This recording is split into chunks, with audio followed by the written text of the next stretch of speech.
watching Reptiles Unplugged. I'm John Feely of Feely's Clutch, and you are watching Reptiles Unplugged.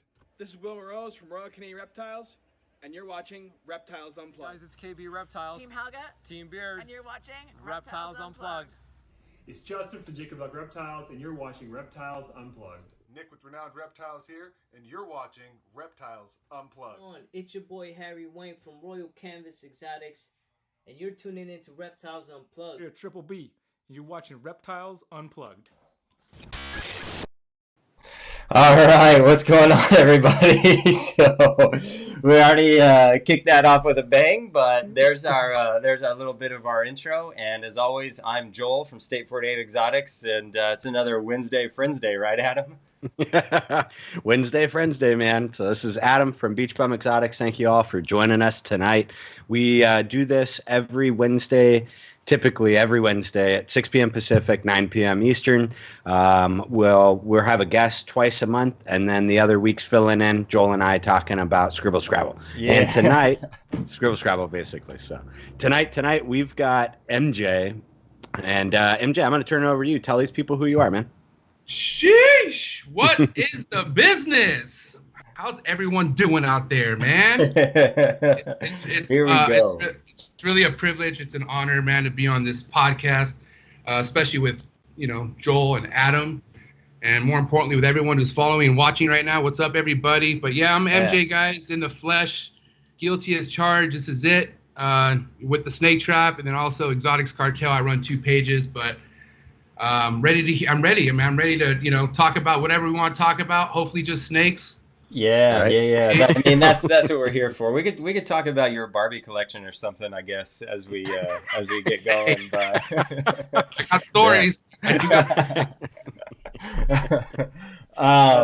So, dude, yeah, we're obviously pumped to have you on here, and thanks everybody for already showing up, dude. It's crazy when so many people get here on time. Most of the time, everybody is on time more than we are. Like today, obviously. Hey, there's always something that happens behind the scenes that we have to adapt to. And so I'm glad everything's working great. We're all here.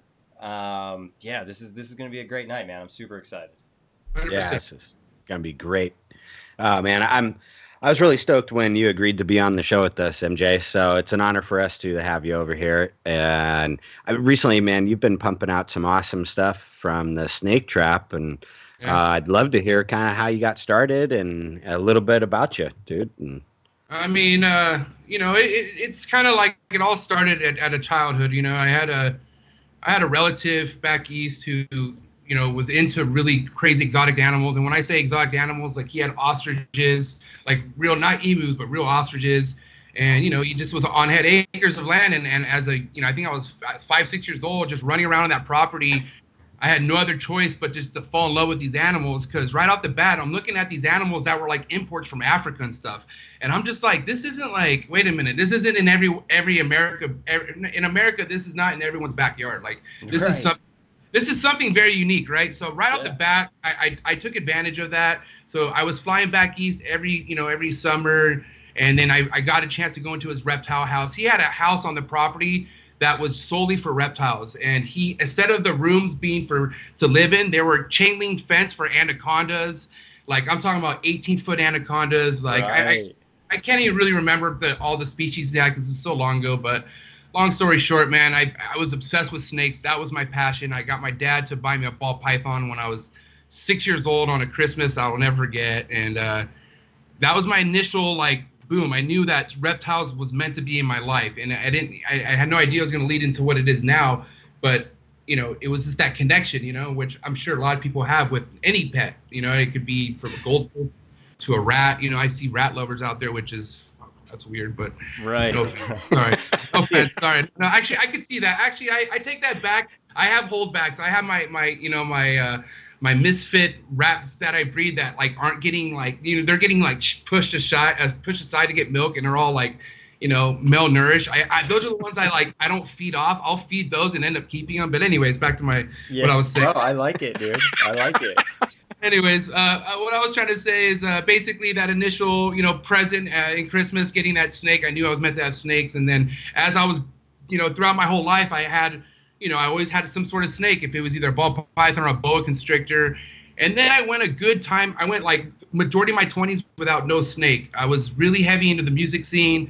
I was DJing and like, you know, partying was like my passion, and like, you know, DJing parties was everything I wanted to do. And then that turned into turmoil for me, and I needed an escape. And sure enough, for whatever reason, I was like, you know what? I remember I had a huge gig that I was supposed to go to, and I knew I was going to party hard, and I was so over it. And I was like, you know what? I'm not going to go. I canceled it, and I went to go buy a ball python off Craigslist. And it was like, it was a really cool looking ball python. And it happened to be the one I have, the Mercedes, the Orange Ghost Mojave, who just laid for me this year. But anyway, nice, dude. I got that snake, and any snake I had previous to that snake was just a normal genetic snake. And this is when I was like, okay, this is different. Why is this snake yellow, black, and why is it cloudy looking? And it just, that was it, man. That right there, I was like, okay, let me Google it, right? I mean, this was 2015, so you Google everything, right? So just Google it. And I Googled ball python, and then sure enough, mother effing Brian Barczyk, Snake Bites Television, his freaking YouTube channels came up, and it was a wrap, bro. Like, yeah. I didn't talk to nobody. I broke up with the girlfriend I was with. Man, I just went completely cold turkey on my entire life, bro. My friends. Yeah. And everything went to just YouTube. And then that went into social media. But it took me a while. I was kind of a retard when it came to like figure out what hashtags were. And like, you know, social media took me a while to understand, because I had an account that was private, and all the friends I had were DJ party friends, and I was posting snakes. I was posting snakes, and I was getting like 1 or 2 likes. And I was like, dude, wait a minute. Like, I just spent $300 on this damn pied ball python. Like, nobody likes this. And then sure enough, I was like, I'm going to take my account off private. And then, dude, the floodgates. That's when I was like, I started finding friends. And that's when I met Miguel. You know, I don't even explain who Miguel is. We all know who Miguel is. And, you know, Miguel led to Adam. Adam led to Joel. And man, this hobby has been such a blessing, dude. Like, honestly, I don't want to get too, you know, soft on it, but man, this hobby has changed my life, and I just appreciate everything that it's brought, man. And that's where I'm at right now. I'm on something there's no roof over my head. I can't tell you where this is gonna go, but I think we all have a sense that this is gonna go somewhere, you know.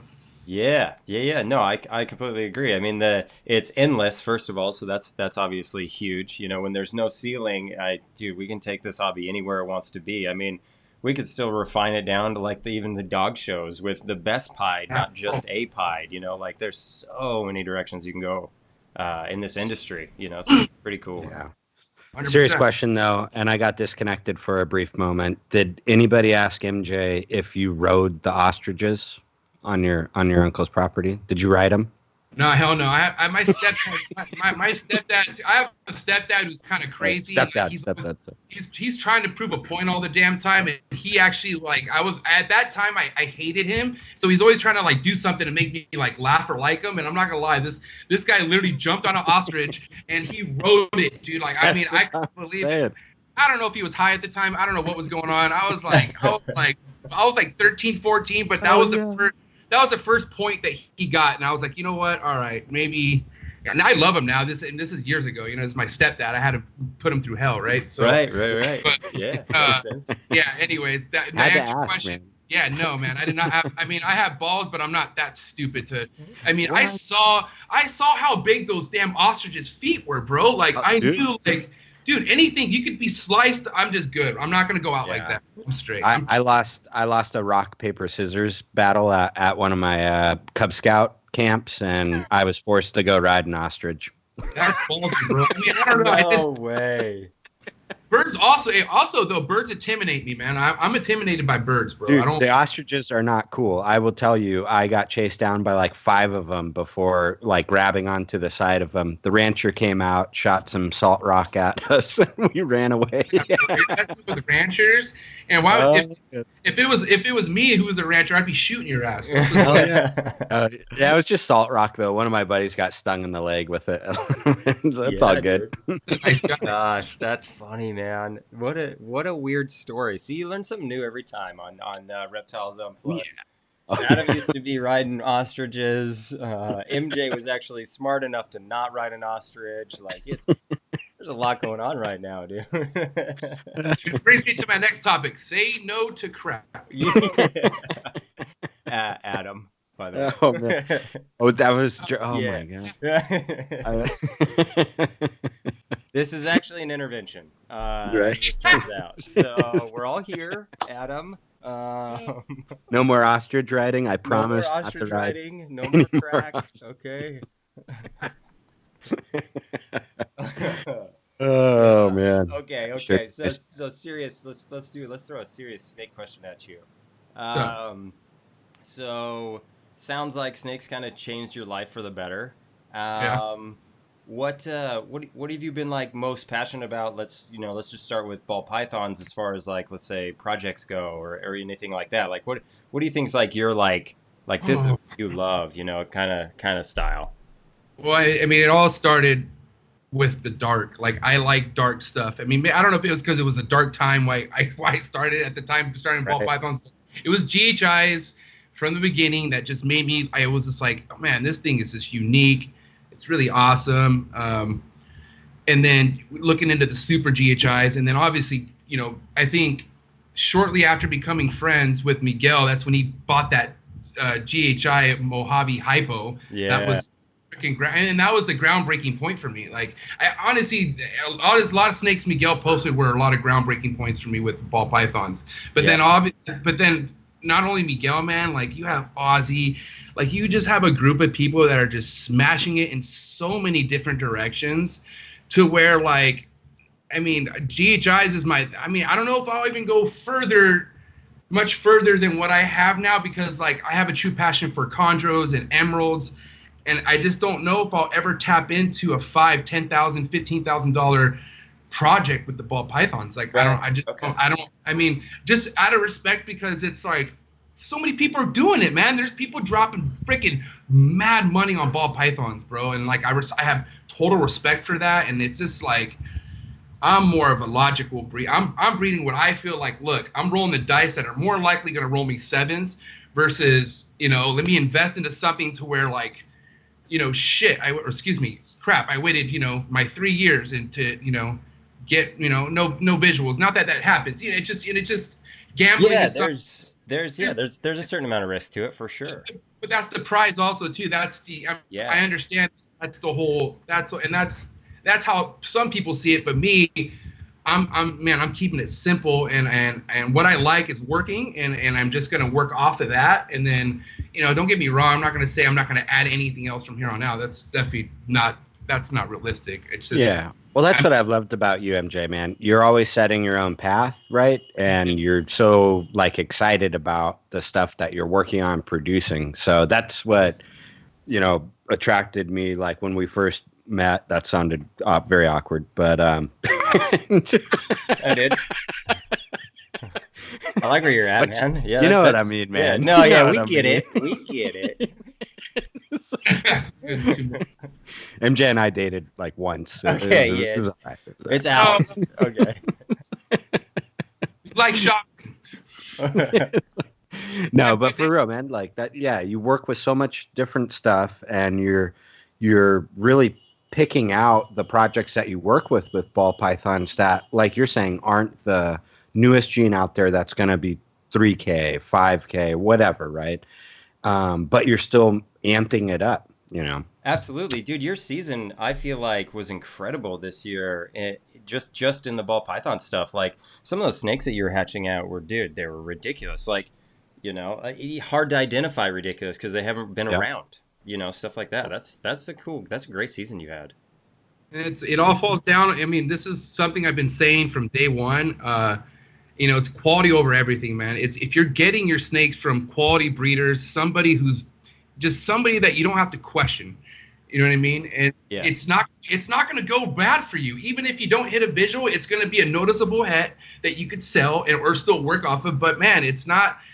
I was just really, really keen on buying who I trusted and kept it that way. You know what I mean? And obviously now my market's more open because I met a lot more cool people that are, killing it and stuff like that. But I just kept it to where I knew these snakes were coming from people who were really breeding some awesome ass snakes, like proven. I followed them, I saw what they were producing, and I was coming, you know what I mean? It was like documented facts of the snakes I was buying, that, hey, look, these snakes are packing some sort of cool genetics, and look, something cool has to happen from it. And that's basically, that's what it was. So yeah, I got a lot of luck has to do with it, but luck, and then gotta be lucky, man. I gotta say, right, like, how many GHIs did you look through before you picked kind of the one, right? And I like that tip that you gave, you know, looking at the other snakes the guy's producing with some of the different sires to see quality. But I mean, how long did it take you to find that snake? I mean, I know it takes me a while to find the quality ones, you know. Well, it took me not long at all, because, dude, every snake that killed it this year came from 2 breeders. Chris Surgery from Ball Pythons 101 and Miguel. It was Chris and Miguel. No, that sounds weird. But it was like, okay, it was their snakes. They're both of their bloodlines going at it all year round, all year long. All Chris's heads proved out. And not only did they prove out, but they proved out on a whole nother level. Like, it just, bro, dude, I saw that. Like, I predicted this, you know, like, and honestly, yeah, I could have gone a different route, but like, at the end of the day, the reason why I invested in the snakes and bought them at the price I bought them, even though I still got hooked up, but you know what I mean? There was a certain point where I was buying snakes where I told myself, you know, I'm never going to spend more than $200, you know what I mean? And that changed real quick. And now it's like, I can't even, for my own sake, and because I don't want to have to fight with Lily, I will never say where I'm at this point on what I've spent on a snake, but that's off the record. She should be here almost. Is she here yet? Dude, say it quick. Yeah, dude. She just shows up, bro. She doesn't give me any heads up, so it's kind of like sneaky, man. Sneaky. She don't play. Yeah, good for her. Yeah. But yeah, that's kind of how it goes, right? And hopefully you keep producing stuff that kind of keeps stepping your game up, and you can start elevating into the higher projects without a lot of cash flow out, right? Like, that's a solid plan also, right? You know, upgrade yourself to also get yourself into higher projects without just forking over the money. You know what I mean? Right. At the end of the day, if I really want to dip into another project, it's a phone call away, text away. I could do it so quickly. And I'm looking at one of the persons that I could call, and you know, well, Joel too, but you know what I'm saying, Adam? Like, you got projects. Yeah, Adam, you you got amazing stuff going on that, I mean, if it's any, you know what I mean? You're somebody I would be more than happy to, you know, I mean, I don't know, you got projects I would definitely want to get my hands into. And then Joel has pied gravel projects that's like, man, I go to bed thinking about his projects, you know? So dude, I appreciate that, yeah.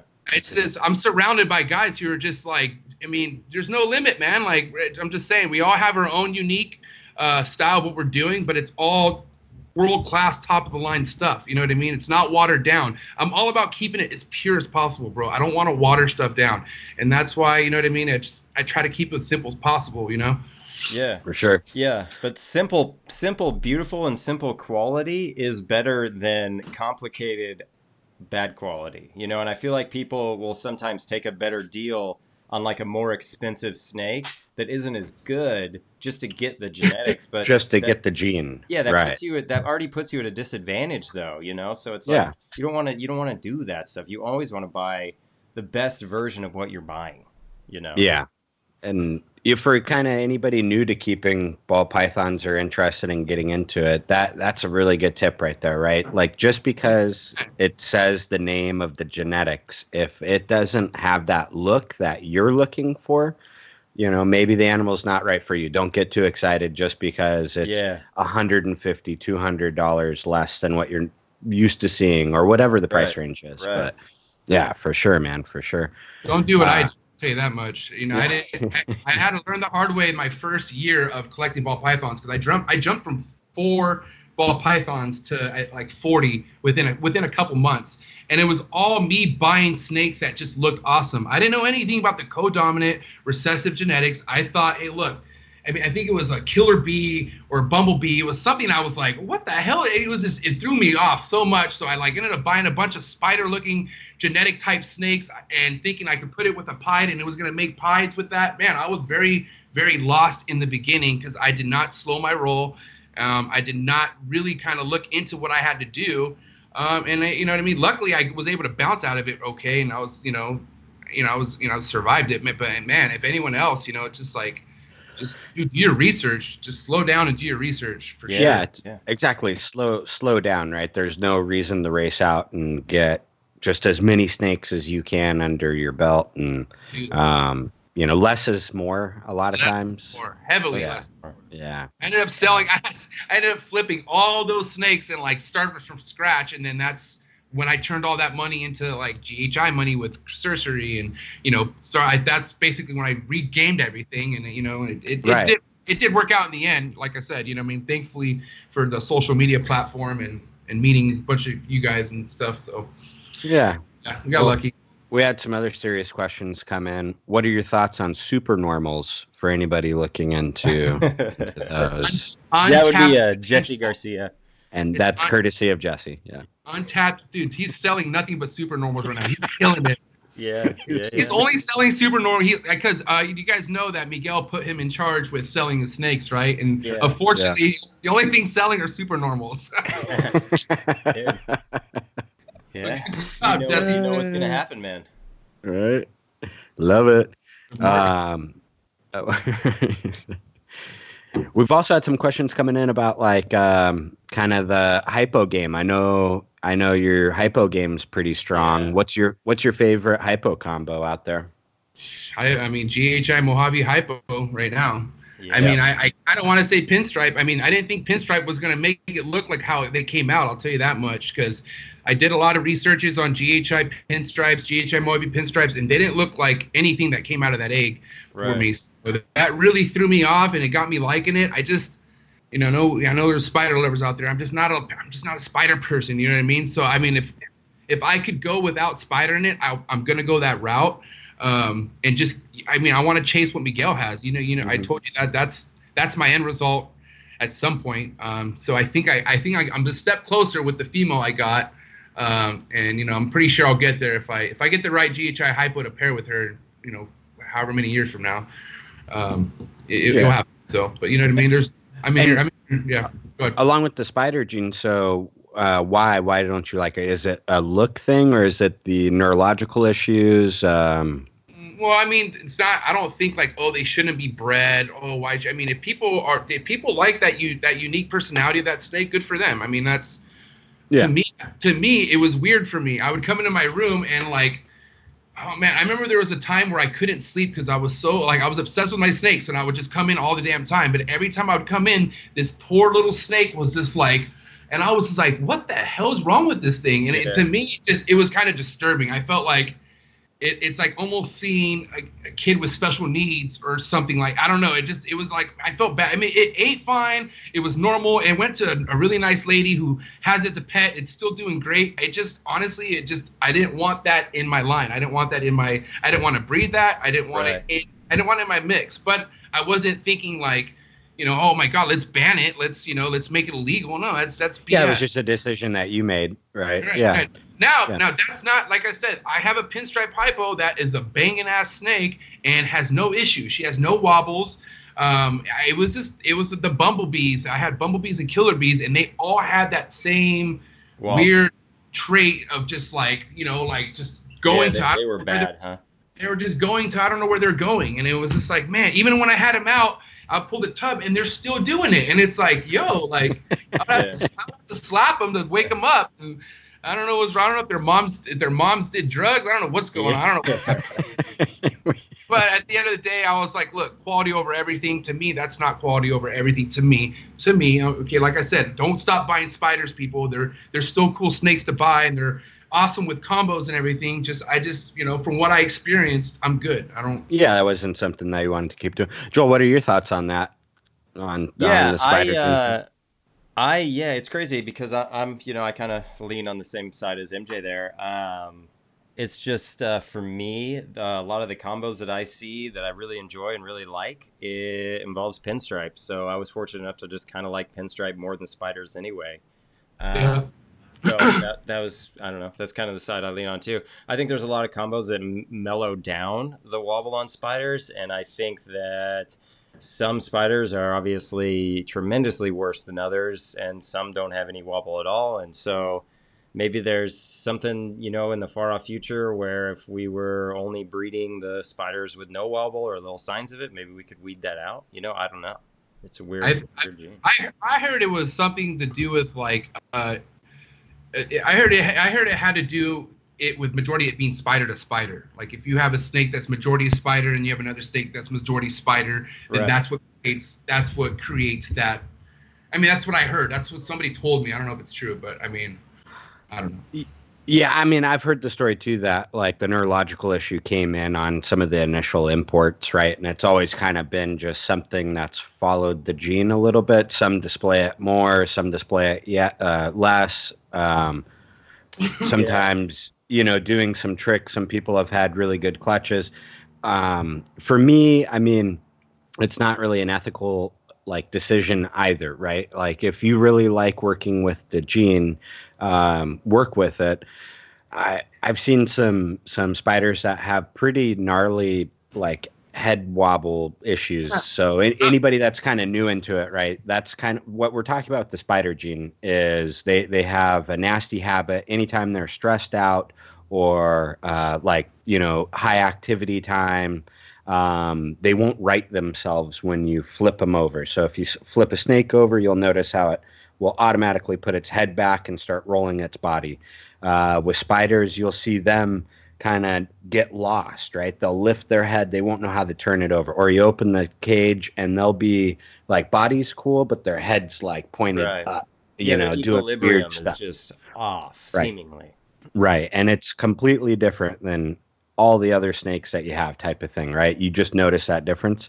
So that's what we're zeroing in on. But I've seen them feed fine. They breed. Yep. They shed all that stuff that is kind of showing you the health of the animal appears to be completely fine with the spiders. I personally, I kind of try and work it out. I think it's a little too overpowering sometimes. And it's a heavy gene.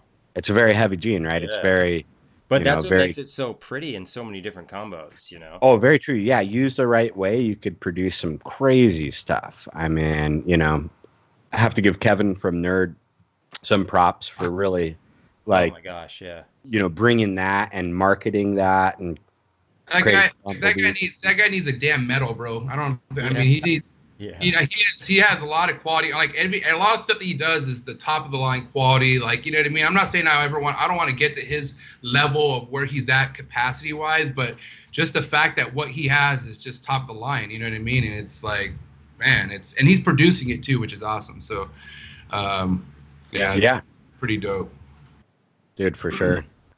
Oh, you know what? Actually, Nick pointed out something. we can produce super normals. You just have to breed a blackhead and a spider together. Yeah, and you fix the wobble. You fix the wobble. Hey, yeah. Nick is a comedian, man. Nick is funny. Nick ends up saying probably the one. He's probably the guy who says the funniest thing out of every podcast in that comment. I give it up to that guy, bro. Nick, what up, Nick? How you doing, Nick? Yeah, he's always there, man. He's always doing his part down there. I'll tell you that. I like Nick. Nick's a good guy, man. Oh man, for sure. So we had that question from Will. I don't know if you saw that earlier, Adam, which I feel like you kind of direct the conversation in a little bit different of a direction. Yeah. Will was asking, what's your favorite species to work with? Because as some of you may or may not know, MJ doesn't just work with ball pythons. He has a variety of animals there in the trap. So, you know, you want to fill us in on some of that and then maybe touch on what your favorite one is out of everything? First off, Will who? Royal Canadian Reptiles. Who? Royal Canadian Reptiles. Oh, Moro. Yeah. Yeah. Will, what's up, Will? I like Will. Will's awesome. Yeah, dude, he's a great guy. Will's really good peeps, dude. And Will, before I answer what you guys are going to say, I just want to say Will is another character out there, man, who has crazy stuff going on. Top of the line stuff, man. Like Will, I'll tell you right now, man. Canadians are I'm more fond of Canadians because of people like Will. I'll tell you that right. Did you have a distaste for him before, and Will changed? I lived in Bellingham, Washington, and I don't know what it was. It probably was my age, but every time I would cross over to like Whistler, I would always get in fights. They didn't like me. I don't know what it was. Yeah. But it was probably me. But no, anyway. dude. Anyways, what's up, Will? But to answer the question, man, it's tough. I love arboreals, you know. I love green tree pythons. Green tree pythons are my biggest like snake. It's like, what the hell? Like so much, you know, after producing Little Chapo this year and like, you know, going through all that and whatnot. I mean, chondros are my man. That's what drives me right now. That's where it's at, man. Yeah. But I'll tell you right now, my end game where I want to get, and that my biggest challenge, because I've had to put 2 down myself, are the emerald trees, man. The emerald tree boas are probably the most, like, I'm just so into those snakes, man. I don't know what it is. They're just very prehistoric to me. I feel like they were around back in the day when dinosaurs were around. They just look like that snake that's just been around for a very long time. Yeah. And just their whole process and getting one to thrive. And the people I follow, there's, you know, obviously, you know, we all know Forrest Fanning, you know what I mean? All his designers that he has, basically, Forrest was able to tunnel me to all the breeders who gave him these snakes. And I started getting in contact with those breeders and, you know, talking to and just seeing that whole end process. And dude, all these breeders have been in the game since like late 70s, 80s, 90s. It's like, yeah. And I'm like these emerald tree boa breeders, like it's like, and I don't know, that's what's more fascinating to me than making a world's first. I'm trying to talk to people who've been doing this for like, I'm talking about before I was even on this earth, you know what I mean? And I want to carry that sort of legacy. And you know, shout out to Forrest Fanning. He's that's that guy right there, man. He's one of my hugest inspirations. If you want to talk about designers and exotics and stuff like that, Forrest Fanning, he's it, man. So right. Yeah, it's just my passion right now is the boreal snakes, the emeralds, the green trees. That's, man, I'm obsessed with them. But then that's long term for me. I'm not in no rush to breed them, and I'm not in no, you know, I'm raising them. I'm taking my time, and you know that's my end game. And right now my thing that I'm concentrating is, you know, getting these ball pythons breeding, making sure, you know, I earn my stripe for that. This is technically my rookie year of breeding ball pythons. So, hey, you know, man. Yeah. Yeah, dude. It's been a fun ride, but guys, this is something that, you know, once the wave starts coming for you and you know that you're in this for the long run, it's a feeling that you're just going to chase forever. Like I'm sure there's going to be bad that comes with the good, but man, we all know this feeling once you have it. And I'm so stoked that I'm in this forever. You know what I mean? I'm super stoked that a lot of things could happen, right? Knock on wood. But I mean, in my eyes, I don't know. It would take God himself to get me away from this hobby. You know what I mean? Right. I'm so bought in. It's ridiculous. Yeah, dude. That's what I like to hear. Super interested. Yeah, I mean, you produced green tree pythons this year, right? Like that's one. Yeah, but still, you did it, man. You actually got eggs on the ground, which is a huge deal. Like, yeah, man, it was tough. So this is the thing about green trees and why a lot of people just don't end up doing it. You know, and I've heard horrible stories after people investing so much money. But, you know, for instance, I've had this snake that I got from Joe Switowski. This was one of his holdbacks, and she was already above the age of breeding, but I had her for a good year, and this year, or, you know, end of last year, I was like, it was on a limb. I paired her up, you know, not thinking anything was going to happen. And sure enough, she ovulated and she dropped, you know, she didn't even coil them. She dropped 14 eggs. Wow. And laid them out all over the floor. So she wanted nothing to do with these eggs to begin with. So out of the 14, 4 of those were just slugged out. 10 of them made the incubator. And throughout that process of 56 days, it came down to 3. Right. And came down to 3. One was actually came down to 4. One was completely rotted out. It was disgusting. It was like completely cooked inside. Yeah. The other one was malnourished. It looked like a worm, but there was like no like head or anything. Yeah. Okay. And then the second one was fully developed, man. It was sad. It was a nice yellow neonet, fully developed. But when I cut the egg, her nose was down into the sac, and I don't know if it just couldn't get out. It suffocated. But lost that one, and then the little soldier, little Chapo, freaking, I thought he was dead because I cut the egg and he was kind of stiff, and I was like, oh, he's not alive, and I started sulking, got all pissed, and then I grabbed the light and I put the light on his pupil, and I saw his pupil. That Jurassic Park scene when the the pupil gets all dude. Yeah, it like moves. You're like, once I saw that move, bro, I lost it. I hit the floor, bro. I was so happy. Like it's just feelings like that. I'll take that feeling to my grave, man. I was just so happy that I had some sort of life in there, and then to see him crawl out, and then and take his first meal. That whole process, man. But R.I.P. little Chapo. Yeah. Rip with that little dude, man. Rip to the little dude. But what a huge accomplishment. So I mean, you know what you're doing. You're doing something right? You're getting the female to go. So that's a huge portion, part of it right there. Exactly. Yeah, man. Hey, Will asked a part 2 to that question. What species do you want to work with that you currently aren't? Kind of like a dream species. Oh, bull. I mean, I could. I mean, as far as monitors, there's obviously the rock monitor. I was very close, and I'm glad I didn't do that because I ended up getting man, okay, so I was going to go get a croc monitor from somebody local to me, and it was very tame and all that stuff, but this is do your research, guys.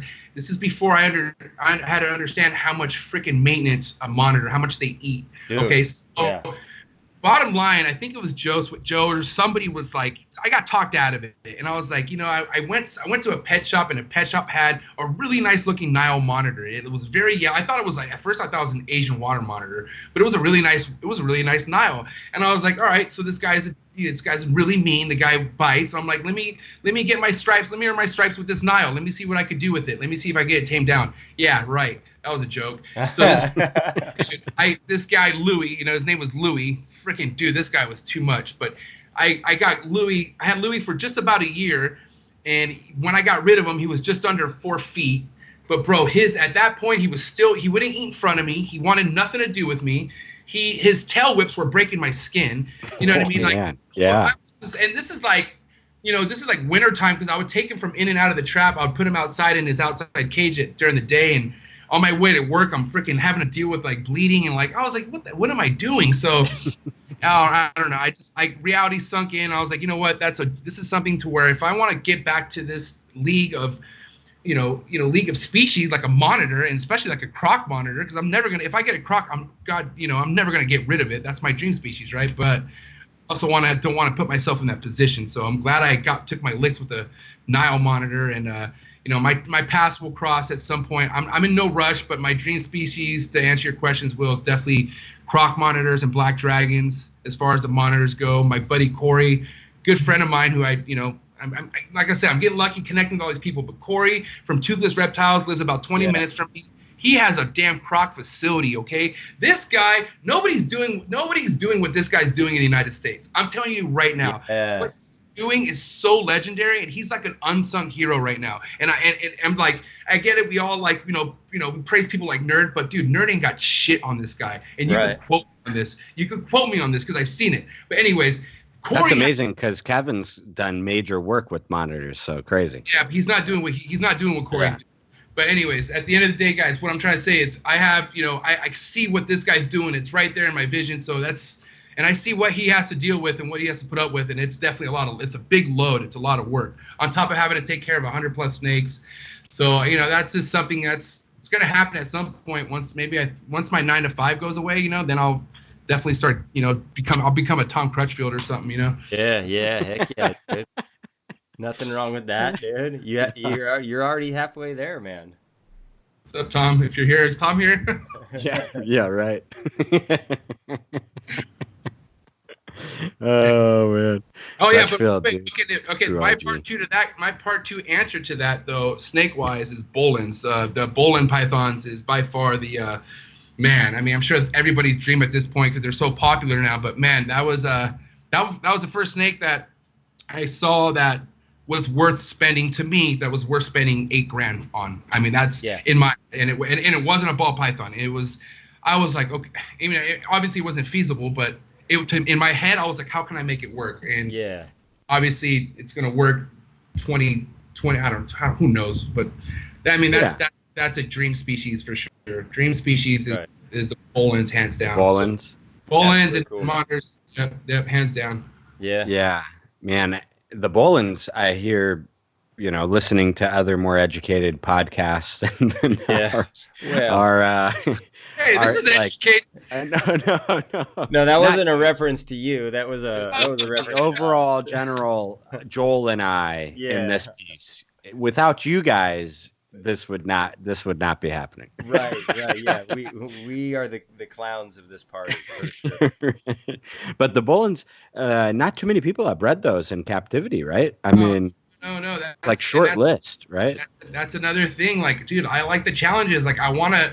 Like, I told you guys, the emeralds is my biggest love goes to the emeralds because I had to put 2 down. I got one that Mama Dukes, who was ready to breed. She ended up getting parasites out of the effing blue. Like, I don't know what I did wrong. I didn't, she was in my care for just under 2 years and she developed parasites. And I treated her, and then I dropped the damn ball she went 2.5 months without eating, and then I fed her too big of a meal, and she developed the regurgitation disease. And once they get that disease, once they can't digest their food, it's a wrap, dude. It's over. It's very heartbreaking. It's one of the worst things I had to do. But basically, after talking to Ryan Wollison, who's a really world-class emerald tree boa breeder, and Forrest Fanning, they just said you literally have to throw that snake in the freezer. And I was like, I have to throw a damn snake that, you know what I mean? Like, dude, I don't name all these snakes. I'm not that guy who names all my snakes, but Jesus, man, I have a connection with every single snake. You know what I mean? Like, I do have help, but for the most part, I don't have somebody who's my partner. These are my animals. You know what I mean? Right. So I'm the one who's spending so much time, day in, day out. So, you know what I mean? It took a lot. Like, at first, when these people were telling me you have to put it in the freezer, I thought they were full of shit. I was full of crap. I was like, nah, you know what I mean? I had to ask multiple people to make sure that's something that people actually do. Right. And they did. And it's like, man, so this is the emerald tree boa game, huh? Like, so you want to breed emerald tree boas, huh? And it's like, so, but guess what? Yes, I do. Yes, I do want to breed emerald tree. I want another go at it. I know I went wrong. I know I messed up. So I know what not to do. You know what I mean? You pick yourself up, you keep moving. And that's where it's at with that. So I want the challenge. And I mean, the Bolins, like I said, that's a really tough. I saw a bunch of YouTube videos where people laid eggs, but then no veins, there's no sign of life in any of the eggs, and it's really a mystery, man. It's something that they still need to figure out. I don't know. Maybe if I do get Bolins, it probably wouldn't be it'd be for a high hopes of a breeding, but more than likely just for something to keeping because that's something. Those are in zoo. Those are displayed in zoos across the United States. That was the cream of the crop right there. It doesn't get better than a Bolin's python, in my opinion. Yeah. For sure. Yeah, I wonder if it's nutrition, right? Like, maybe that snake in its wild environment gets such a varied diet that if it doesn't maintain a very varied diet, then it's missing some micronutrients that it needs maybe to produce fertile clutches. I don't know. Like, it's interesting looking at things like that from a challenge perspective and then trying to figure it out when we're here in America and those snakes come from way far away, right? It's not like you can just go. You know what it comes down to, Adam? It comes down to more likely if you're breeding a snake that was imported, that snake probably is traumatized from its being imported. Or there's could probably be that too. Yeah. Probably that snake just isn't comfortable, like look at this snake that this snake that I got from Joe Switowski, that the green tree that laid 14 eggs all over the floor. She wanted nothing to do with those eggs. Like, she got pregnant, but she laid them and didn't coil them, and you know what I mean? That's maybe what could be. I don't know. I mean, I think if you get 2 captive born and bred Bolin pythons, a good thriving pair, I guarantee they could lay a good clutch. It's about getting the captive born, parents. Right. I think that's what Kevin got his hands on, or something. Or Kevin. I mean, Kevin's the Bolins man for sure. That's the he's the GOAT. He's done it. Yeah. He's the man to talk to when it comes to the Bolins. I'll tell you that right now. You know what I mean? He's and the Bisons and stuff like that. Man, it's crazy. Yeah. Man, yeah, working with all the different species kind of cool. My little pet projects, the Solomon Island ground boas. Yeah, those are. Haven't bred them yet. Oh yeah, dude, those Yeah. damn boas. Okay, once they ovulate, I heard they take up to 9 months to drop. We're not going to talk about that right now.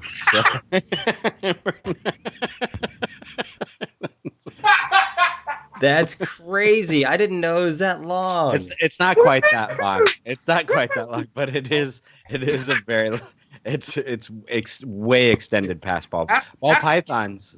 Ask Miguel how his Viper boa breeding project's going. How many litters has he had? throwing shade on. No. I'm just saying. Those damn things are different. Those boas. Telling you, they're a pain. That's my challenge, right? That's what I'm. I sold 8 Viper boas to Miguel. I gave them all to Miguel. I said, you know what, bro? Do something with it, and then I'll take a cool baby out of it. I just told him if you can make it happen. But there's no shade being thrown because even Rude Dog, even Rudy, I think. Dude.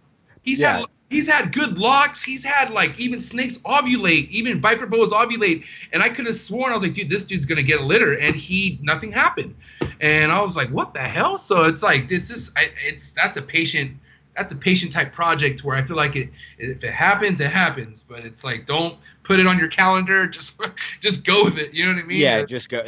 And you know what? Like that's how I'm approaching this project, because I know the Candoya little family there. You've got like the Viper boas, you have the Solomon Island ground boas, the Solomon Island tree boas. There's a few others. I think there's like 4 or 5. Anyhow, all of them have kind of that. And then once you actually get them to produce, you now have to get the babies to feed, which those suckers like. Anyhow, so that's my challenge project. That's what I've set upon myself of. I'm going to do this. Like, I'm letting my females get big. I've got a nice looking male. He's getting bigger too. So probably the next year or 2, I'll give it a shot and we'll see. Adam, can you do me a favor? Yeah. Can you take back that I threw shade at Miguel and I wasn't throwing shade because I'm getting text messages in the corner and it's distracting. It's really distracting. And he's all right. I don't appreciate it. Can you just tell him? Chill out? Official no shade was thrown at me.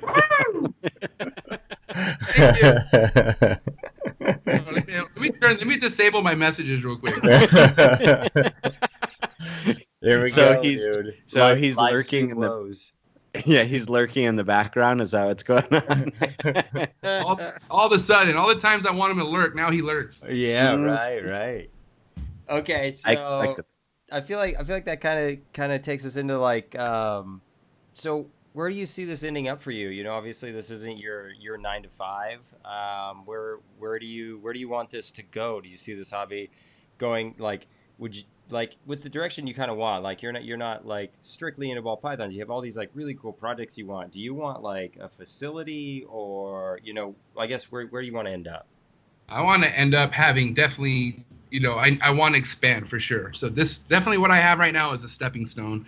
I don't know how long it's a stepping stone for. I'm in no rush, but I do know that this is just a chapter in my life that's going to lead into something that, I mean, like I said, there's no roof over my head. I mean, I have so many different species to where, like, let's just say that the green trees work just as good as the ball pythons, right? Well, there you go. What's going to happen? I'm going to multiply that, right? And then let's say the emeralds work out.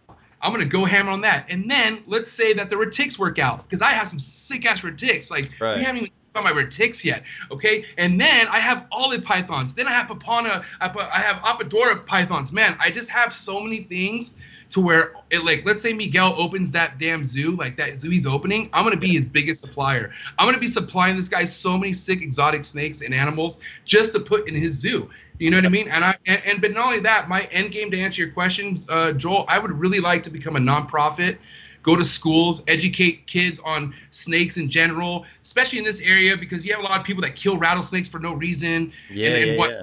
So that stuff's kind of happening. Like I think his name's Seth. Forget his last name, Wildberry or something like Seth. But I don't know. But he's really into educating. He goes to schools and stuff like that, and that's something that's been inspiring me lately.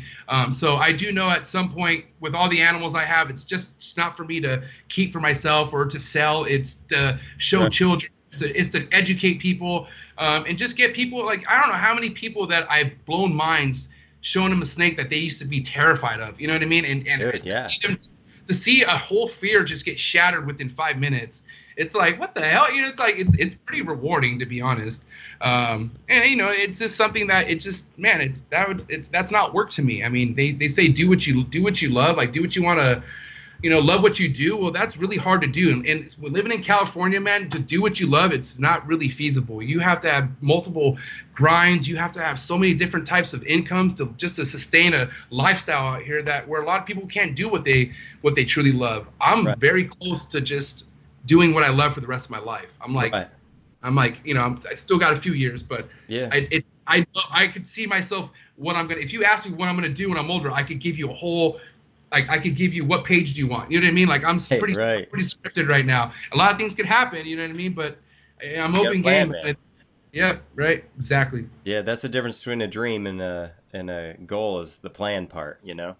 So that's what I like to hear, dude. And you know, I don't know if anybody caught it on R&B. They did their Tinley Park video that they had, and they had a 4 random question, and Ozzy was on there as one of their questionees.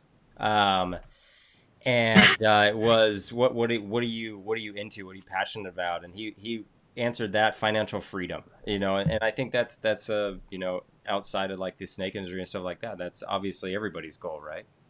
Yeah, my biggest goal is not to work for anybody. Like, I'm not somebody who could work for. I mean, listen. One thing I love about this hobby, it's made me change for the better. Like, I'm becoming a nicer person. You know what I mean? Like, it's making me be more of a, you know, outgoing of a person. You know what I mean? Putting my walls down, which is why I respect this hobby. But, damn, where was I going with that? I don't even know where the hell I was going with that now. My mind just went completely blank. Well, I wasn't even listening. I was going somewhere with that, and I don't know where it went. I knew it was going to be really good, though, if that helps. Like, I was like, oh, this is great. Like, what he's saying right now, this is going to lead somewhere really great. So you really left me hanging, but I think I just want you guys to bring me back for a part 2. No, yeah, I wasn't even listening. Yeah, sorry. You didn't need. I got you, Adam. I got you.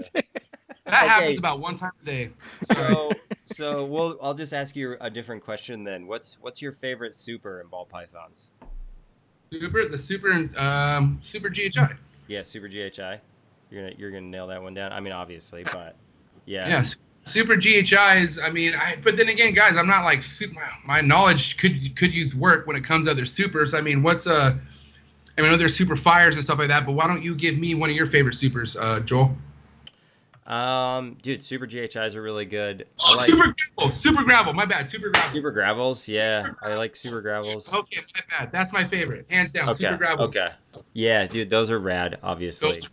Those are so sick. I like super chocolates. Super chocolate. Cool. Okay. Yep. See, chocolate is something that has mad potential, especially with hypo. Yeah, chocolate's sick. I like chocolate. Chocolate's cool, man. Yeah, I think chocolates are really. It's probably one of my favorite supers, especially with hypo. Let me ask you this, Adam. Is there gonna be such thing as a super puzzle? You think? Well, the visual puzzle kind of is a super. So I mean, excessive. If you put 2 puzzles together, it wouldn't advance off of that. I mean, it's just Well, it's recessive, so if you put 2 of them together, you're just going to get all puzzles. Yeah. So it's not like putting 2 GHIs together. Correct. Right. Okay. Right. Exactly. Yeah, it works a little different. Right. Yeah, it's like albino to albino. Are you trolling me right now? I can't figure out if he's trolling me right now. Who? You. No, I was about to say, dude, is this a stupid question? No. It's not a stupid question. It's a good question. Super het puzzles, man. We roast each other too much. When I have a serious question, you think I'm kidding, but I'm really not. That was a 100% legit question. Yeah, dude, super blackhead. Morphmixology was talking about the super blackhead. Yeah, that super really blackhead, like super red gene. Do you see? You guys see that picture? That thing was crazy. Exantic. Yeah. I mean, I've been seeing that JD Constrictor guy. He has crazy Exantic stuff, but somebody put out. It looked like a killer clown Exantic, or it looked like some sort of a clown Exantic, and it was almost all white. Did anyone else? Did anybody see it out there? I think Seaside something posted it, or I mean, it was during Tinley where I saw this snake. I don't know if it was at Tinley, but I saw on social media, and it was an Exantic clown something, but it was, man, Exantic is another genetic that's like, what the hell? Like, yeah, that's a cool gene. That's a cool Yeah. gene. Something I don't have, actually, but I like. I mean, I don't have any Oh, of that. you have no. Yeah. I worked on a snow project, so I've got a little bit of it. Yeah. And then Heather picked up an awesome Spinner Blast Xanthic girl. Sick. Yeah. Dude, that snake looks, if she's listening, she should go grab it real quick because that snake looks amazing. Yeah, Grab it. yeah. Prove it. Prove it. Oh, So in this little intermission, maybe where we get this other snake out, we're hitting that hour mark, and I was wondering if maybe you wanted to tackle the lightning round questions real quick. Yes, do it.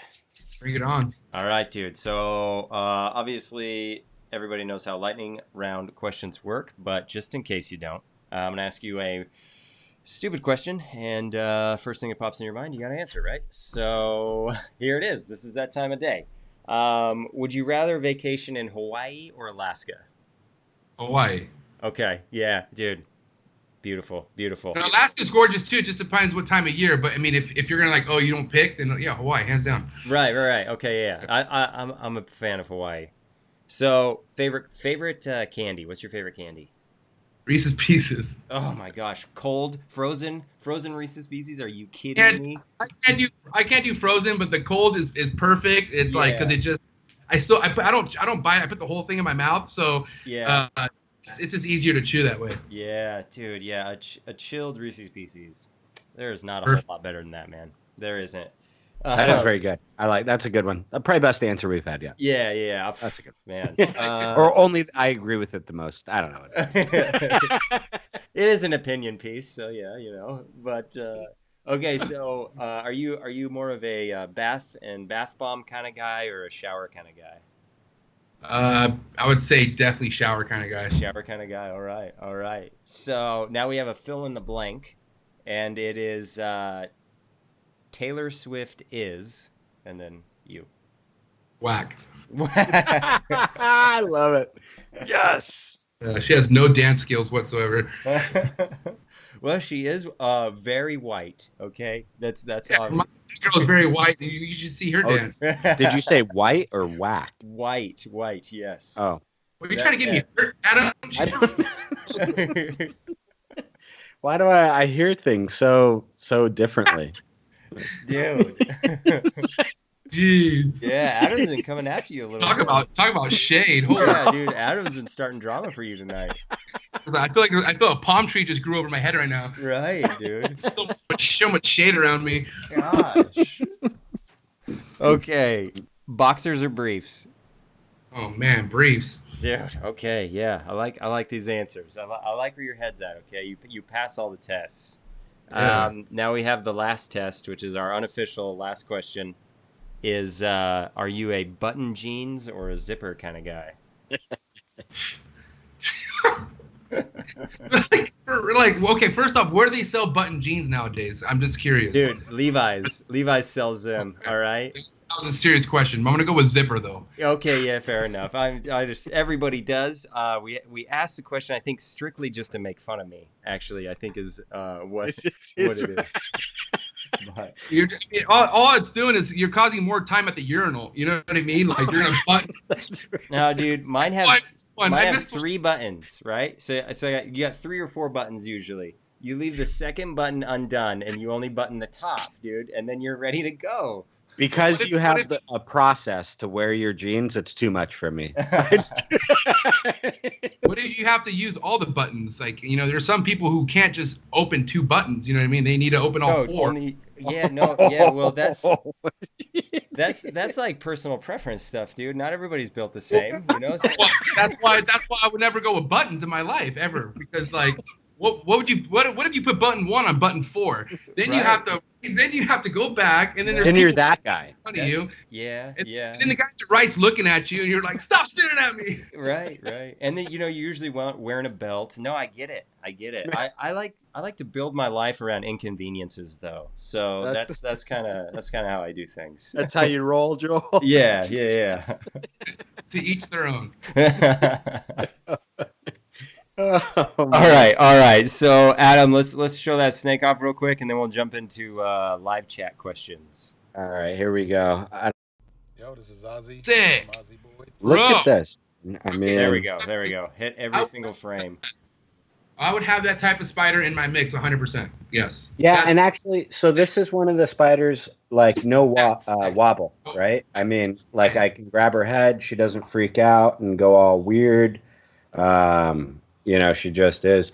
I mean, yeah, the camera's not picking up. She has little fleckings of yellow in her, but primarily she looks like a zebra, man. I mean, right. That looks like a zebra. I don't see any yellow. I mean, that yellow just doesn't look yellow to me. It looks right. Yeah, I mean, she's so white and high side white. With the spiders, if you're messing with the spider gene, you'll realize some of them, it's not always consistent. Some throw higher white, lower white. So we chose her. Man, she's a great eater. So Heather's good. Yeah, Heather did great. Pickup, Heather, legit pickup. Yeah, legit pickup. Yeah, absolutely. Yeah. I'm gonna take notes. Just kidding. Okay, I know, right? All right. So we hit in our first question. That's our stereotypical question we got to ask you is sleeper gene. We're talking ball pythons here. I was gonna say orange ghost, but I was talking to Adam the other day about that, and he really brought me down about it. So did I? That wasn't the meaner, was it? No, I'm gonna bring it back. I'm gonna stick to it. Orange ghost. Orange ghost is the sleeper gene. I'm gonna make that gene something. That's all I gotta say. So okay, so Orange ghost is awesome. I only downplayed one aspect of that plan. No, dude, Adam's a secret hater, dude. It's crazy because people think like I'm He's the a one, nice hater. dude. Yeah, but like Adam's ruthless. Professional hater. Yeah. He keeps it cordial. He's hating, but it's not something you can really bash him back on. He's just right. Yeah, he's like being nice while he's doing it. It's hurtful truth. It's kind of like kind of like you go to your buddies to go swimming in the pool. You take your shirt off. You're like, hey, you got stretch marks right there, right? And thanks, bro. Yeah. There's girls right there. You know what I mean? It's like right. Yeah. No, well, you forgot to add. I'm just looking out for you, bro. Yeah. No, I just want you to know, dude. I just want you to know. Yeah. Damn. I'm telling you, man. I'm telling you. Okay, so I got a question for you though about Orange Ghost. Is Orange Ghost something different than the standard hypo line? I think, or is it compatible, or how does that work? Do you know? Well, I mean, I haven't done Orange Ghost to hypo. I'm doing that this year because I want to create Het GHI Orange Ghost. So I have Mercedes, who's my Mojave Orange Ghost, and then I'm gonna put the GHI Mojave, who's possible Het hypo. I'm not too sure what the hell if he has hypo or not, but basically I'm putting him to her to overall just make GHI Het Orange Ghost. Right. And then what I want to do is I want to put that to the Banana Orange Ghost that I have. So that Banana Orange Ghost is going to be my pinnacle to all my Orange Ghost projects because I don't want to tell you what I'm going to put into that. Like GHI and Orange Ghost are my two platforms for the Orange Ghost to move off of, but I'm not going to tell you what I'm going to do after that, you know what I mean? But I have a sick plan and I'm sticking to it, and I'm pretty sure it's gonna be a few years from now. But hey, I mean, I'm in no rush. Right. So, So from what I know, right, Orange Ghost, it's a line of hypo, right? So it is hypo, right? We have Green Ghost, Orange Ghost, Blue Ghost. Damn, I didn't know all that. There might even be a yellow, and I know for sure. Like most of them are compatible other than I think like Blue Ghost, I think. Yeah, I think please that Blue somebody Ghost in one is weird. In chat jump in and how common is a Blue Ghost? Is Blue Ghost not very rare. And if somebody was working with it, they would more than likely tell you.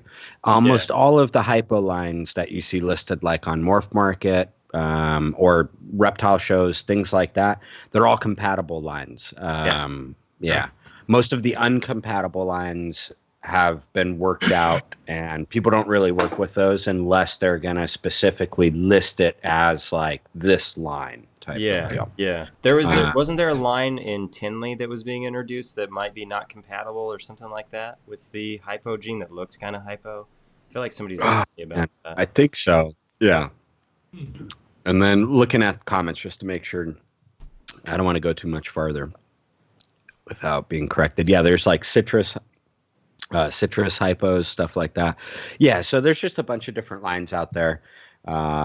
Basically, a bunch of animals were imported around the same time. You know what I'm saying? People were proving them out as hypo and then kind of would throw the tag on it. Now, I will say line bred, right? Like if you're buying an animal that's an orange ghost, green ghost, all the different colors that they've assigned to them, some of them do have like a polygenetic trait, I guess you could say, that tends to shade them towards green or orange, right? To a slight, right? Yeah. But you have to specifically buy an animal that's been line bred for that. And that's kind of what you, like when you were telling me your plans the other day, like that's what you're doing. Like right now you're line breeding for that specific trait that you're jumping after. And that's what, like, that's how you do it. You know what I'm saying? Like, so in a couple years, like you're going to achieve the goal that you wanted with that specific line because of the coloring you were seeing. Right. Absolutely. Absolutely. Yeah. The gene was called Shiver, by the way. Will corrected that. Yeah, Shiver. Yeah. I saw that. Who has a Shiver out there? I can't remember, man. I couldn't even remember the gene name. Will, please say. I didn't actually see it. I just heard about it. But yeah, that is interesting though. But I think like what we were talking about earlier in this conversation is the quality side of things. A lot of times when you get somebody who knows that this is still called orange ghost, because as Will was pointing out, it was a lot of them were originally called orange ghost. But like that, you get that like line bred, like Adam was touching on, that quality, just really, really gorgeous snake, and that's what you're going to see. Right. Yeah. I feel like I have a good version of an orange ghost. Right. That could potentially lead into something that's like, oh my God, that's distinctly an orange ghost. Like that's clearly orange ghost. And I feel like the first clutch that Mercedes gave me this year was my orange ghost eye opener. That was supposed to be my wackest clutch of the year. Like I just wasn't expecting much from that clutch. I really wasn't. And it gave me a bunch of sick combos. Really, dude, I got banana females out of that. And I messed up because I sold that freaking I didn't think that sire was going to produce any banana females whatsoever, so I ended up selling him. Esteban, if you're watching this, I'll buy him back from you whenever you're ready.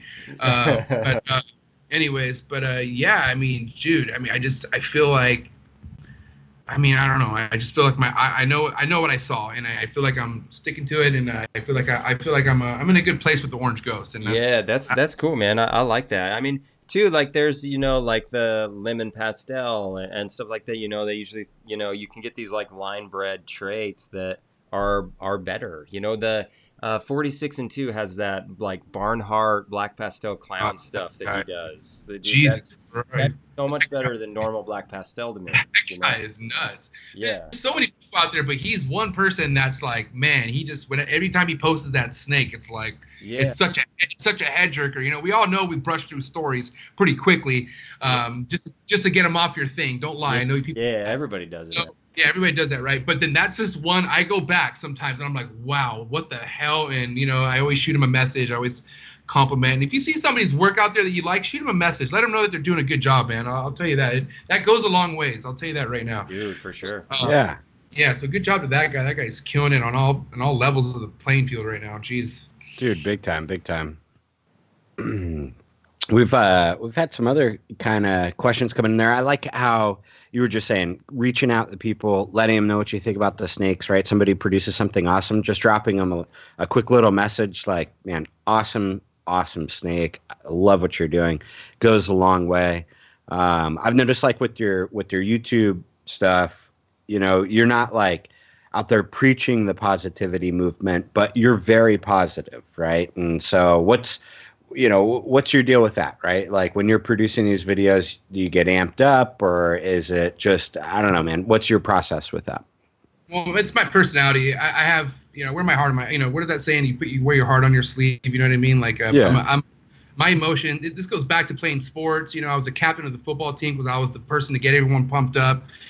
You know what I mean? I'm just a live person. And if I'm really like, if anyone follows my stories, they know my level's consistent where it's at every time. You know, there's sometimes where I don't talk, you know what I mean? That's because I'm probably too lit, but I'm just like, you know, for the most part, I'm very amped up. I'm happy to be in my room. But then now that I'm doing YouTube, the energy is transitioning to just kind of giving a clear message on what we could all do to progress. You know what I mean? Because at the end of the day, this is a hobby that if we're in together, we're kind of on the same mission, right? You know, I mean, at the end of the day, if somebody's working on a project, I hope to God that project works out for them. I hope that clutch succeeds. I hope they can do something with it. I don't hope that they fail. I don't hope that, you know, it goes south. I want it to thrive, so this hobby just continues and people don't need to be, you know, discouraged and they get out. You know what I mean? So, I mean, yeah. I mean, and that's all I have to say about that. Just yeah, I mean, you're just you're authentic, and I think that's something really cool that you can. That's what's I think triumphant about social media in this industry right now is because it's weeding out the inauthentic people that are in it for the wrong reasons. You know, dude, and there's a lot of them, Joel, and you know, I don't mean to cut you off, but no, that's fine. I mean, one thing that Miguel, you know, that he liked about me is like, dude, I called out everybody who was shady, everybody who, you know what I mean, everybody who weren't what they, you know, presented themselves. Dude, I was very quick to put those people on blast. You know what I mean? A little over the top, and I've changed now. I'm not as extreme, but really, right. That's that kind of stuff, that kind of cancer. You know what I mean? It's not good for any kind of hobby. It's not political. It causes like division between you know other people and you know all this other sorts of drama. And then I can tell you right now, the drama's died down a lot. I remember when I first got in it, man, it was this crazy. Like I remember, we all know the stories, right? But I don't want to go there. But I mean, it was this crazy drama. Like just for me buying a snake off somebody, I would have people DMing me, telling me, why are you buying snakes off here? And it was just like just like what? And I'm just that person where you don't tell me anything, period. So right. Just all these people who tried punking other newbies or just did what they did, I didn't stand up for it. I just like, dude, you're punking the wrong person. It's not going to be me. Right. But then I was able to read right through these people, and you know what I mean. Those people now, for the most part, are gone. They're gone in the wind, man. They're what I called freaking no counts, and there's still a few no counts out there. There's people out there that just hate on whatever's going good for anybody, and at the end of the day, they'll hit the dislike button. Even if they'll hit the dislike button. You know what? And that's okay. You know that I'm not gonna spend energy focusing on somebody else's issues. Somebody else has something going on with them. They're mad, and I've been that person. I've been pissed off, and I know that I was going through some stuff at that time. So you know what I mean. I used to take a lot of energy of like, why is this person doing what they're doing? But you know what? That's their deal, man. That's their deal. Yeah. I have my own drama. I have my own demons. I got my own thing I'm trying to fix. Why do I care about this person's problems? You know what I mean? Like, no offense, you know what I mean? I care about my, you know what I'm saying, you know? Yeah, for sure, man.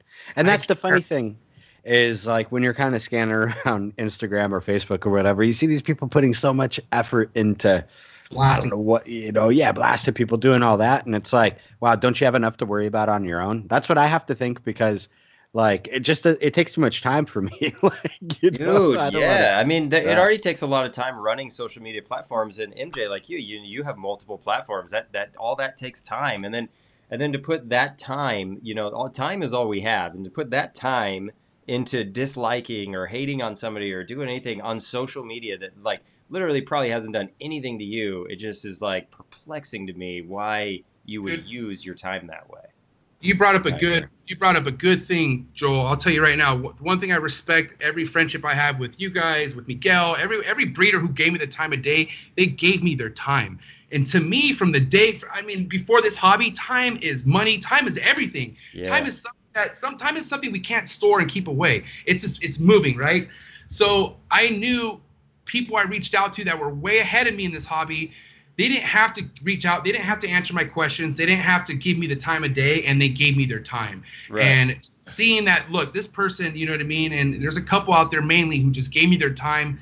They gave me the platform. They gave me the stepping stools. And it wasn't much, but they gave me enough to be like, oh my God, really? That's, you know, it's eye-opening, you know what I mean? So time is everything, but you have to respect people's time. You can't, you know, you can't demand it. You know what I mean? You can't go to somebody and expect them to answer your questions when you need it.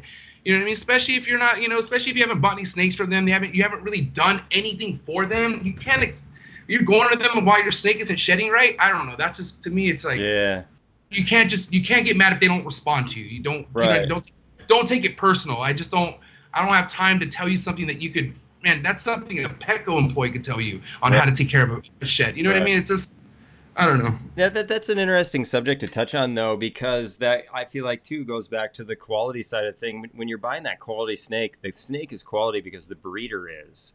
And people have that bad habit of trying to get the good deal and don't realize that the deal doesn't end, the deal ends there. Whereas you buy that quality snake, you buy from a quality breeder, you have a connection there for probably the rest of your life, where you can reach out to that person. You can, because they're always there for you. You know, they're invested in this, and they want you to be invested in this, and that's the difference. I can't tell you how many times that I'm sure everybody in here too has the same thing, where somebody's out to you for questions after they've bought a snake from somebody that now won't answer their questions, and it's like, what are you doing?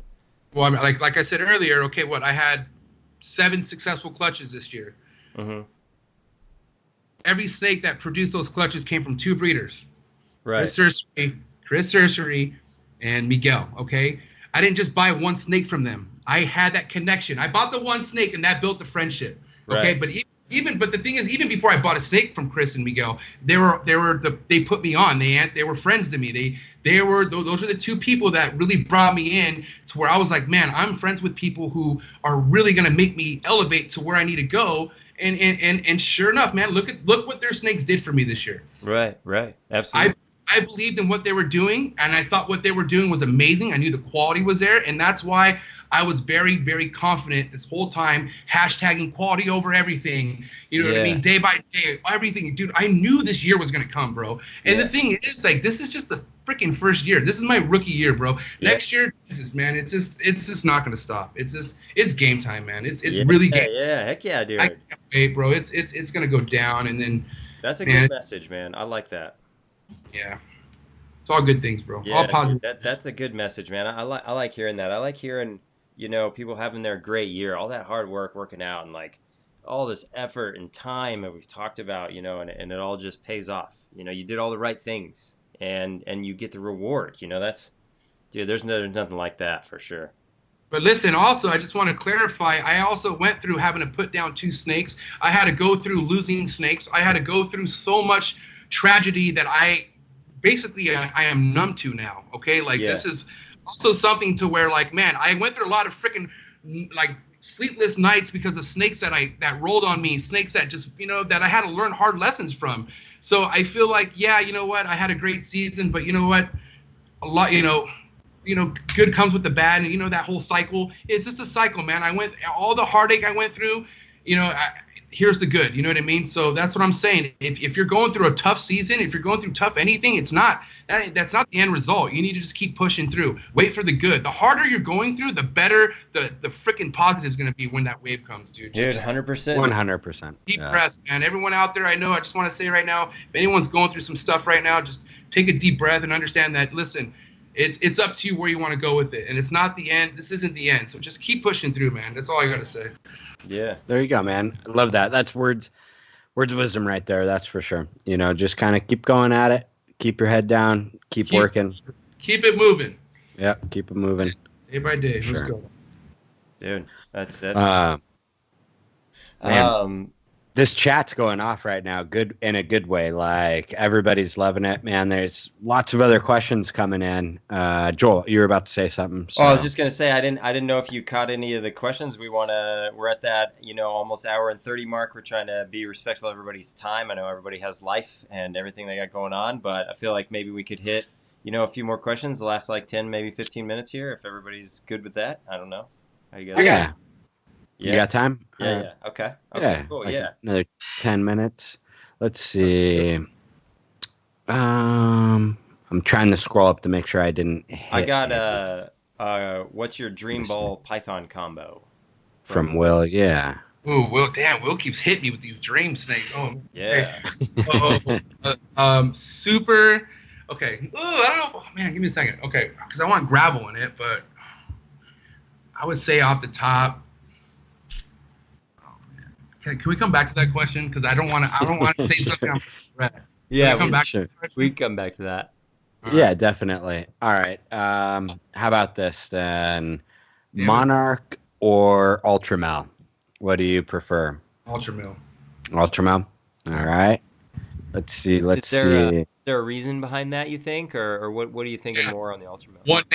One name, Marcel Mendez. That's why. Yeah, dude, crazy. Thanks. That guy has Ultramels that are just so damn dreamy. Oh, geez, man, that guy's. And then that's. I mean, Marcel Mendez. Marcel's, dude, he's awesome. I honestly, I could definitely see myself being a Marcel someday if I'm that lucky. But that guy, here he is. He has the most top of the line chondros, emeralds, and then yet here he has ball pythons. I'll probably be that. I want to be that. And super sick ball pythons. It's super sick. Yeah. Everything. He's not anything. I know, man. He produces nothing's normal. Dude, like nothing at all. Ozzy bought that Ultramel Completely clown agree. from him. You know, when you have guys like Ozzy buying snakes from you, that's when you know you're producing some stuff. That's when you could also hang your hat and just chill out for a little bit. Yeah. Oh, we did it. All right, we did the it. day I see a PayPal sent from Ozzy Boyd's, holy shit! I mean, I don't think it would ever be a ball python, but I mean, you never know. But I'm just saying, man, Jesus, Ozzy Boyd's, that's another huge inspiration out there. And he's a Raider fan. Go Raiders all day, every day. Ozzy's a huge inspiration. Very cool character, man. That's a cool guy, man. I like Ozzy. You can learn a lot. Yeah, I really like Ozzy too. Been fortunate to meet him a couple times in person, and everything that you kind of see in the videos and him posting, he's a real dude and produces awesome snakes. So, I mean, I love that. Hey, Ryan Chadwick had a good question. Any upcoming collabs you're looking forward to with either YouTube or snakes or anything? Oh wait, hold up. FaZe Clan's call me. One second. I'm sorry. Oh shit. I haven't really. No, I mean I'm down for the collabs. I just haven't reached out. I mean, you guys I'm down to do collabs, guys. Let me know. This is pretty much the first collaboration I've done with another channel, which has been awesome. So I'm up for it, man. I mean, I'm gonna go ahead and let you guys know. I don't know if it's before we leave. I wanted to drop a message, but I mean, I don't have to. Should I say it now, or should we answer the questions first? No, go for it, man. If you want to drop it, drop it. Yeah. I'm gonna be starting a podcast myself here in the near future. There's no date when I'm dropping it, but right.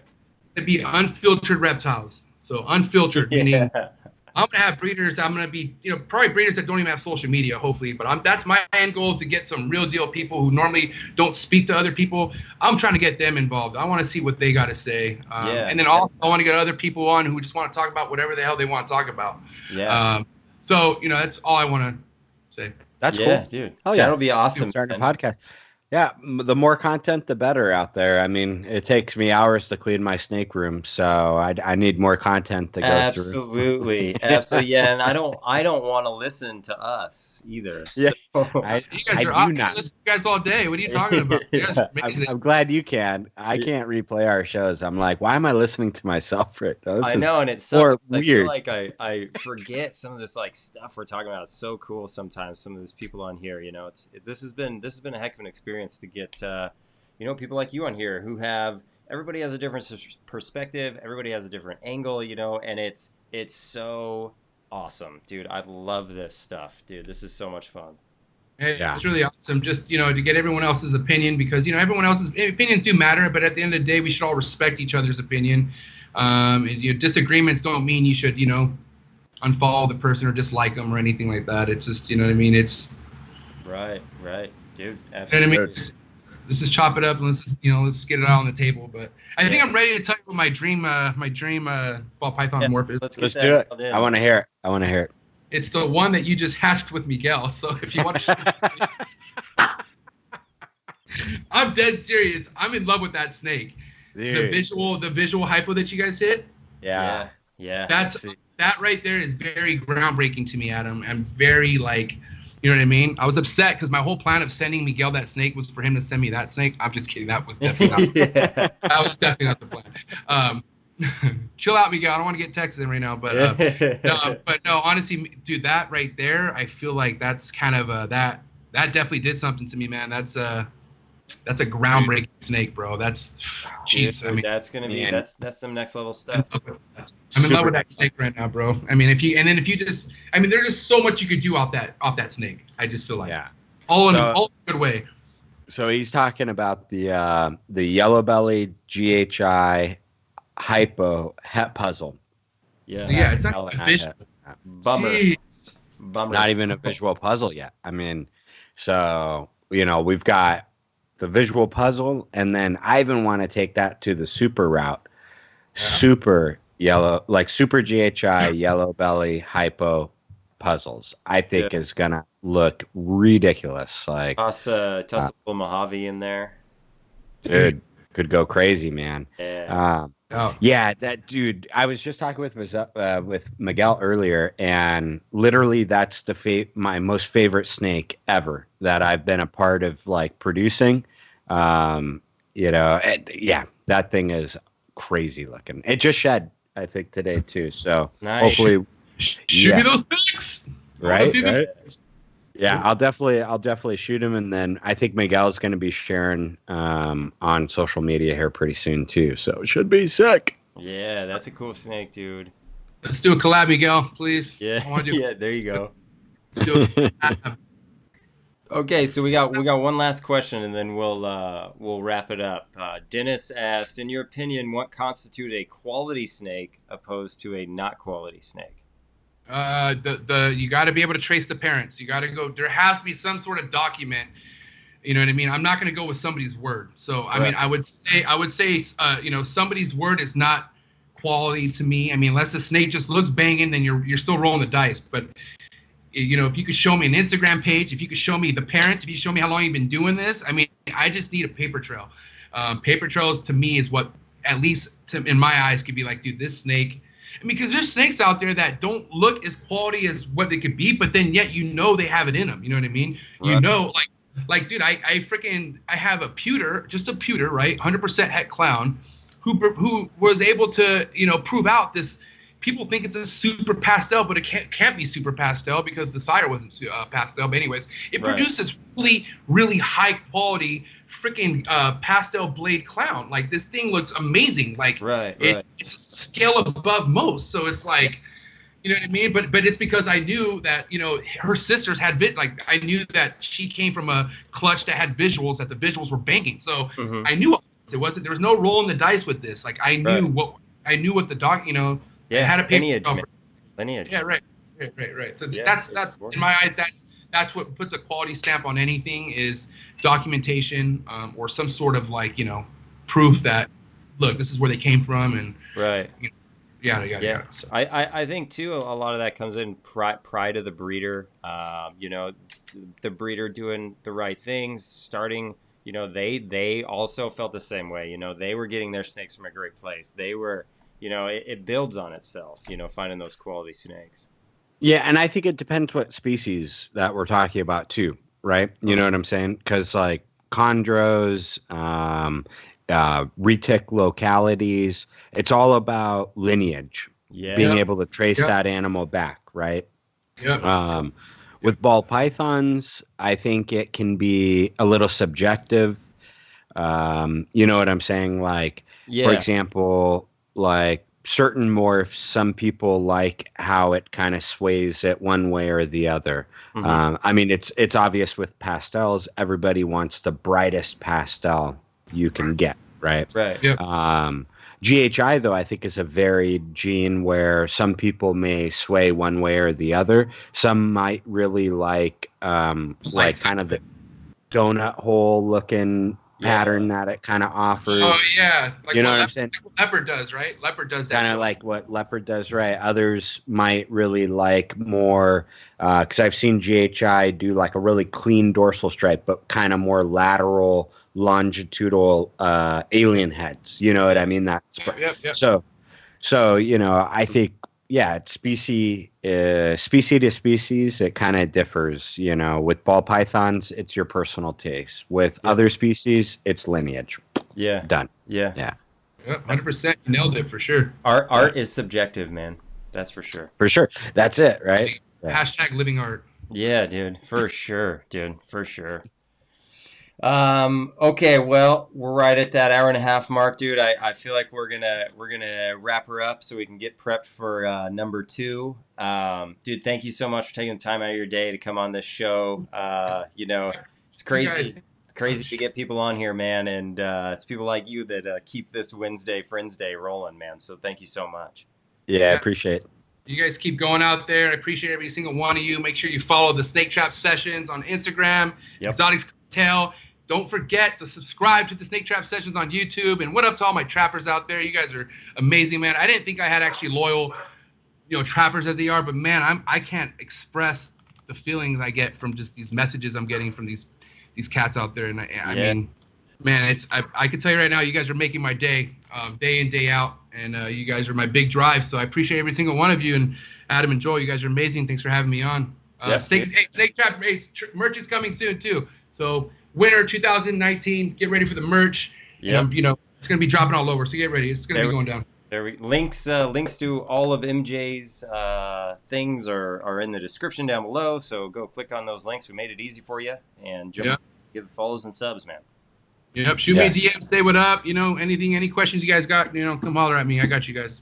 All right. So Miguel's throwing trash with the super puzzles. Yeah, super puzzles. So we're going to end with that. We're going to end with our super puzzles and our super normals. Miguel. I'm coming to your house right now. Keep that energy, all right? All right. We'll see you all later, guys. Good night, guys. See you guys.